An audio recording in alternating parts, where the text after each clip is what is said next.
உடல் ஊனம்னு தான் நினைச்சேன், மனமும் மூளையும். சரி ஒரு குட்டி கதை சொல்லிட்டு போயிடுறேன் உங்களுக்கு. ஒரு பெரிய யானை ஆற்றுல வட்டிவாக குளிச்சுட்டு சுத்தமாக அப்படியே ரோட்டில் நடந்து போகுதான் க்ளீனாக. இங்கால ஒரு பன்னி அள்ளுக்கு சேத்துல உருண்டு பிறண்டு அங்கே இருக்க குப்பை எல்லாத்தையும் சேர்த்துக்கிட்டு உடம்பு பூரா அப்படியே சேத்தோட நாத்தத்தோட ரோட்டில் நடந்து வந்து கொண்டிருக்குதான். இந்த யானை பார்த்துட்டு அப்படியே இறங்கி வயலில் போய் அப்படியே சுற்றி போமாம் அந்த பெரிய யானை.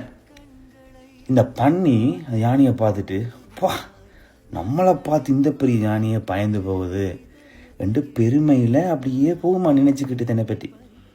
அந்த யானை உள்ளுக்கு நினச்சிட்டு போமா, நீ ஒரு குப்பை, உங்ககிட்ட கிட்ட வாரது எனக்கு சரி வராது, அதனால் என் வழி எனக்கு தெரியும், அதால் தள்ளி அப்படியே சுற்றி போயிட்டு தான்.